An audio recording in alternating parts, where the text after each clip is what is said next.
24장에 기록된 이 말씀을 통해서 하나님께서 주시는 은혜를 우리가 함께 나누기를 원합니다. 여러분, 누가복음 24장 말씀에는 예수님의 부활에 대한 증언과 부활 이후에 예수님의 마지막 사역에 대해서 기록을 하고 있습니다.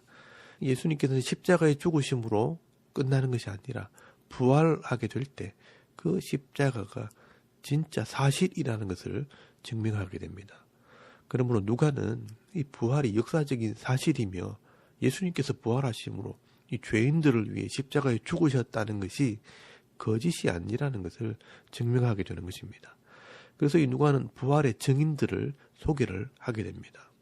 먼저 누가복음 24장 1절 말씀에 보시면 이 부활을 목격한 여인들을 소개합니다. 이 6월절이 지나고 안식 후 첫날 이 여인들이 예수님의 시신에 향유를 바르기 위해 이 무덤을 찾아가게 됩니다. 이 여인들은 갈릴리에서 예수님을 따라온 여인들입니다. 그 중에 대표자인 사람이 막달라 마리아입니다. 이 여인들이 예수님의 무덤을 찾아가게 되는데 이때 이 찬란한 옷을 입은 청년들을 만나게 됩니다. 다른 복음서에는 이 마태복음이나 요한복음에는 이 두 사람을 천사라고 표현을 하고요. 또 마가복음에는 한 청년이라고 기록을 하고 있습니다. 종합해서 보면 천사라고 할 수 있습니다. 이 천사도 청년이라고 표현할 수도 있는 것입니다. 이 여인들이 천사를 통해 예수님께서 왜 부활하셨는지 설명을 듣게 됩니다. 여러분 5절에서 7절까지 말씀해 보시면 어찌하여 살아있는 자를 죽은 자 가운데서 찾느냐 여기 계시지 않고 살아나셨느니라. 갈릴리에 계실 때에 너희에게 어떻게 말씀하셨는지를 기억하라. 이러시기를 인자가 죄인의 손에 넘겨져 십자가에 못 박히고 제3일에 다시 살아나야 하리라 하셨느니라 라고 말씀을 합니다. 예수님께서는 말씀하신 대로 고난을 받으시고 죽으셨고 또 말씀대로 살아나셨다라고 말씀을 하고 있습니다. 더 정확한 표현은 영생에 합당한 모습으로 변화되었다는 것입니다. 그런데 놀랍게도 이 여인들이요, 이 예수님 말씀을 기억을 하고 있었고 이 부활을 믿었다는 것입니다. 그래서 이 여인들이 예수님의 부활의 첫 증인의 사명을 감당하게 되는 것입니다. 그 여인들 중에 제일 중심이 되는 사람이 10절 말씀에 보시면 7 귀신이 들렸다가 회복된 막달라 마리아라는 여인이었습니다. 왜 이 예수님의 부활의 첫 증인들이 여인들인가? 이 여인들이 믿음이 있기 때문입니다. 이 여인들은 구약에 예언된 이 말씀과 또 예수님의 말씀을 믿는 자들입니다. 그러나 이 제자들은요, 십자가를 보고 다 도망을 가고 이 부활에 대한 믿음도 없는 자들이었습니다. 그래서 이 여인들이 사도들에게 예수님의 부활을 증언했지만 그 당시 제자들은요, 선뜻 이 부활을 믿지 못했다라고 말씀을 합니다. 여러분 11절 말씀에 보시면 사도들은 그들의 말이 허탄한 듯이 들려 믿지 아니하다라고 말씀을 합니다. 허탄한 듯 들렸다라는 말은 신빙성이 없는 허튼 소리점으로 생각했다는 것입니다. 그래서 이 베드로와 요한이 예수님의 무덤으로 달려가 확인을 하게 됩니다. 이 내용은 이 직접 무덤을 찾아갔던 요한이 기록한 요한복음 20장 3절 말씀에 자세하게 기록이 되어 있습니다. 두 사람이 무덤으로 달려갔는데 베드로가 먼저 도착을 해보니 예수님의 몸을 쌌던 세마포와 머리를 쌌던 수건만 있고 아무도 없었습니다. 그래서 이 두 제자들은 빈 무덤만 확인을 하고 그냥 집으로 돌아왔다라고 기록을 하고 있습니다. 그래서 이 제자들은요, 예수님이 부활했다는 생각을 하지 못하고 예수님의 시신이 없어졌다라고만 생각을 했던 것입니다. 사실 이 예수님의 부활의 사건은 제자들조차도 쉽게 이해할 수 없었고요. 또 납득하기 힘든 그런 사건이었다는 것입니다. 그래서 이 누가는 13절 말씀부터 이 다른 복음서에는 기록되어 있지 않는 이 부활의 증인들을 소개를 합니다. 그 사람들이 바로 엠마오로 내려가던 두 제자입니다. 13절 말씀에 보시면 이 제자들은 예수님께서 이 나라를 회복시킬 것이라는 기대를 걸고 이 예수님을 따라다녔는데 예수님께서 십자가에 죽으시는 모습을 지켜보면서 큰 실망을 하게 됩니다. 그리고 6월절 절기를 지키고 나서 예수님께서 부활하셨다는 소식까지 들었지만 이 부활을 믿지 않았습니다. 그리고는 고향인 이 엠마오라는 곳으로 돌아오는 길에 예수님을 만나게 된 것입니다. 이 엠마오는요, 예루살렘에서 서쪽 해변 쪽으로 약 31km 정도 떨어진 도시입니다. 우리 대구 샤론교에서 영천까지 걸어갈 수 있는 그 정도 거리라고 할 수 있습니다. 걸어서 한 서너 시간이나 반나절 정도 걸리는 그런 거리입니다. 14절 말씀해 보시면 이 모든 일을 서로 이야기했더라라고 말씀하는 것은 이 십자가의 사건을 이야기하면서 걸어가고 있었다는 것입니다. 그런데 이 제자들이 예수님을 만나게 되었지만 예수님을 알아보지 못했습니다. 예수님께서 무슨 이야기를 하고 있었느냐고 질문할 때 예루살렘에 있었으면 그 된 일을 알지 못하느냐 하면서 예수님에 대한 이야기를 하게 됩니다. 그들은 예수님께서 이스라엘을 구원할 메시아라고 생각을 했다는 것입니다. 21절 말씀에 보시면 우리는 이 사람이 이스라엘을 속량할 자라고 바란도라라고 말씀을 합니다. 그런데 십자가에 죽어버렸으니 메시아가 아니라고 생각을 한 것입니다. 그리고 23절 말씀에 보시면 이 예수님의 부활의 소식을 들었음에도 어떻게 죽은 사람이 다시 살아날 수 있다는 말인가 하면서 그냥 포기하고 고향으로 내려가고 있었다는 것입니다. 그래서 예수님께서 이 두 제자들에게 예수님께서 말씀대로 부활하셨다는 것을 하나님의 말씀을 통해 설명을 하게 됩니다. 여러분 25절 말씀에 보시면 이르시되 미련하고 선지자들이 말한 모든 것을 마음에 더디 믿는 자들이여 그리스도가 이런 고난을 받고 자기의 영광에 들어가야 할 것이 아니냐 하시고 라고 말씀을 합니다. 그리스도의 십자가와 부활을 왜 믿지 못하느냐 하면서 이 성경을 설명을 하십니다. 27절 말씀에 보시면 이에 모세와 모든 선지자의 글로 시작하여 모든 성경에 쓴 바 자기에 관한 것을 자세히 설명하시니라. 밝게 알게 했다라고 말씀을 하고 있습니다. 여기서 중요한 것은요. 예수님의 십자가와 부활을 확실하게 믿기 위해서는 구약의 말씀을 분명하게 알고 있어야 한다는 것입니다. 신약의 말씀만을 가지고 이 십자가와 부활을 이야기하면 막연한 신앙이 될 수 있습니다. 그러나 이 구약의 역사적인 사실과 이 예언을 분명하게 알고 이 예수님의 부활과 십자가를 보게 되면 이 십자가와 부활이 그냥 단순한 사건이 아니라 하나님의 놀라운 구원의 계획이라는 것을 알게 되는 것입니다. 그리고 예수님께서 이 두 사람의 집에 들어가서 떡을 잡수실 때 축사하시고 사라지셨습니다. 이때 이 두 사람이 예수님을 알아보고 서로 고백을 합니다. 성경을 풀어주실 때에 우리의 마음이 뜨겁지 아니하더냐. 여기 성경을 풀어준다는 말은 이 기록된 말씀을 완전히 열어주셨다라는 말입니다. 성경을 완전히 열어주실 때 우리의 마음속에 뜨거운 감동이 일어나게 되었다라고 말씀하는 것입니다.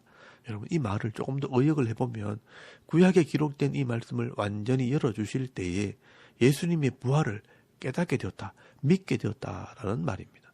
그래서 이 두 제자들은요 그 자리를 박차고 일어나서 다시 예루살렘으로 달려가서 이 부활을 증언하게 되는 것입니다. 여러분 33절 말씀에 보시면 곧 그때로 일어나 예루살렘으로 돌아가서 이 제자들을 만나 우리가 이 부활의 주님을 만나게 되었다고 말하게 되었다, 증언하게 된 것입니다. 그럼에도 불구하고 이 다른 제자들은요 예수님 부활을 믿지 않았습니다. 그래서 36절 말씀에 보시면 예수님께서 11제자가 있는 곳에 직접 다시 나타나십니다. 그때도 여전히 제자들은요 이 예수님의 부활을 의심하게 됩니다.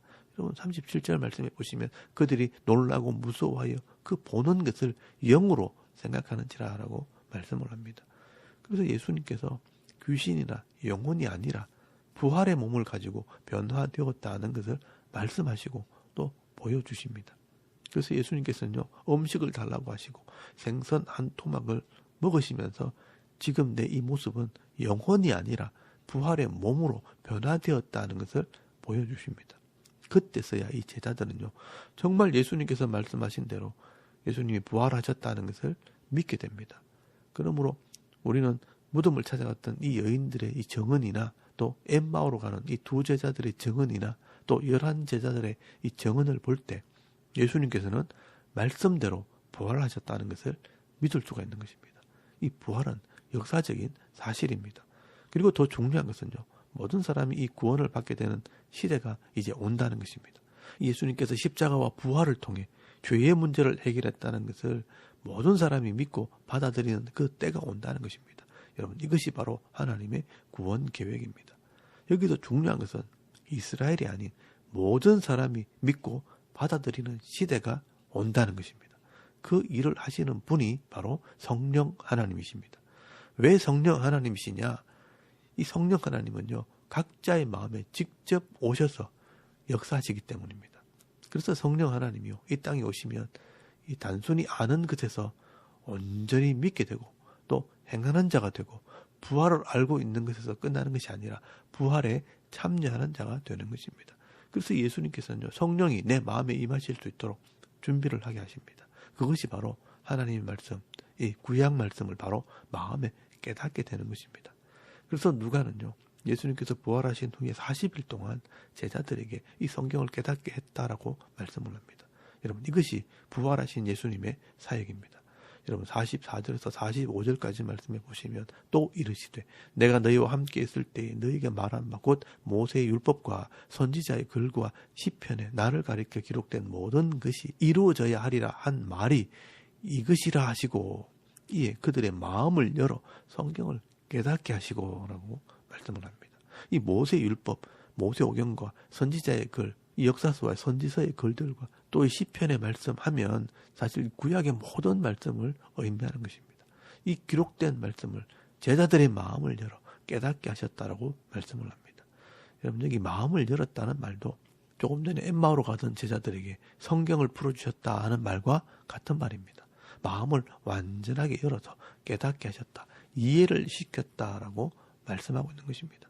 여러분, 이것은 강권적인 사역입니다. 그래서 47절 말씀에 또 그의 이름으로 죄사함을 받게 하는 회개가 예루살렘에서 시작하여 모든 족속에게 전파될 것이 기록되었으니 너희는 이 모든 일의 증인이라 라고 말씀하고 있는 것입니다.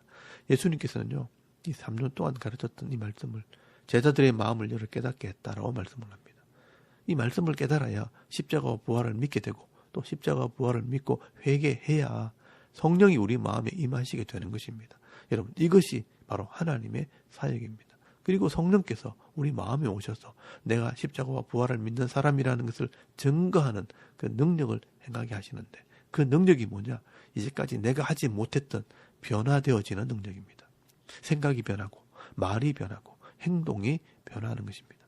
성령이 내 마음에 임하시게 되면요, 예전에 절대 할 수 없었던 그런 삶의 변화가 나타나게 되는 것입니다. 그래서 먼저 내가 놀라고 또 나를 보는 사람들도 놀라게 되는 것입니다. 이 성령의 능력이라는 것이요, 기적을 행하고 병이 낫고 하는 것이 핵심이 아닙니다. 그것은 변화되고 난 뒤에 나타나는 표적일 뿐입니다. 진짜 능력은 인격과 삶이 변화하는 능력입니다. 그래서 많은 사람들이요, 착각을 합니다. 성령이 임하시면 신비한 능력이 나타나야 된다고 생각을 하지만 그런 신비한 능력을 경험하고도 인격과 삶이 변하지 않는다면 그것은 성령이 아니라 다른 영일 수도 있는 것입니다. 귀신도 얼마든지 그런 능력을 행합니다. 그래서 반드시 성령이 임할 때는 삶으로 증거해야 하는 것입니다. 이런 성령에 대한 사역은요, 요한복음에 자세히 기록이 되어 있습니다. 성령이 오시면 죄에 대해서, 의에 대해서, 심판에 대해서 깨닫게 하시고 진리로 우리를 인도하신다라고 말씀을 합니다. 그래서 삶의 열매들이 나타나게 되는데 마음에서부터 변화되어 나타나는 것입니다. 그래서 사도 바울은요, 갈라디아서 5장 22절 말씀에 이 성령의 열매를 말씀을 하는 것입니다. 사랑, 희락, 화평, 오래 참음, 자비, 양선, 충성, 온유, 절제 같은 이런 마음이 내 속에서 나타나게 되는 것입니다. 그래서 우리가 십자가의 부활의 증인이 될 수 있고 하나님 백성으로 확신을 가지게 되는 것입니다. 그래서 여러분, 요한복음 15장 말씀에 보시면 포도나무 비유를 통해 설명을 합니다. 우리가 성령을 통해 예수님께 붙어 있으면 그 열매가 저절로 나오게 되는 것이라고 말씀을 하는 것입니다. 그런데 누가는 이렇게 성령이 내 속에 들어오셔서 나를 변화시키려면 내 속에도 이런 믿음이 있어야 하는데 그게 뭐냐? 하나님 말씀을 깨닫고 회개해야 한다는 것입니다. 그래서 이 누가는 누가복음 다음에 기록한 사도행전에 보면 120명의 제자들이 함께 모여서 회개 기도를 할 때 성령이 임하시게 되는 그 사건을 기록을 하고 있는 것입니다. 여러분, 오늘도 마찬가지입니다. 우리가 구약의 말씀을 통해 예수님을 바로 인식하고 또 십자가 부활을 믿고 내가 죄인인 것을 깨닫고 회개하게 될 때 성령이 내 마음에 오셔서 나를 예수 믿는 자로 살 수 있도록 더 깊은 말씀을 깨닫게 하시고 또 내가 할 수 없는 놀라운 일들을 하게 하시는 그런 능력을 주시는 것입니다. 이렇게 진정으로 말씀대로 깨닫고 성령을 통해 변화된 사람들은요, 절대로 세상에서 함부로 살 수 없고요, 절대로 세상 사람들에게 욕먹을 짓을 할 수 없습니다. 이런 능력이 진짜 능력입니다. 여러분, 이 사람은요, 잘 변화되지 않습니다. 매를 맞는다고 변화되지 않습니다. 어려운 환경에 던져졌다고 변화되지 않습니다. 자기 스스로 삶을 바꾸고 변화하는 이 능력은 성령의 능력이 아니면 안 되는 것입니다.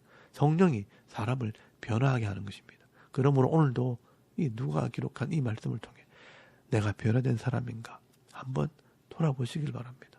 그리고 우리가 이 하나님 말씀을 정확하게 읽고 깨달아서 십자가와 부활을 먼저 믿고 회개함으로 성령이 내 마음에 역사하게 될 때 온전한 믿음과 변화된 삶을 살아가므로 나도 놀라고 사람들도 놀라는 이 새로운 삶, 변화되는 삶, 능력 있는 삶을 살아가는 저와 여러분의 이런 영적인 삶의 모습이 되실 수 있기를 주의 이름으로 축원합니다. 아멘. 잠깐 기도드리겠습니다. 오늘도 말씀대로 회개할 때 성령 충만함을 주셔서 새로운 변화의 삶, 능력의 삶을 살게 하옵소서. 나라의 평안과 교회의 부흥을 위해 가정과 자녀들의 믿음을 위해서 또 개인의 기도 제목을 따라 기도하고 오늘 하루 삶을 또 시작할 수 있길 바랍니다. 다 같이 우리 하나님께 한번 기도드리겠습니다. 살아계신 하나님, 은혜를 참 감사합니다. 오늘도 우리가 먼저 하나님을 예배하게 하시고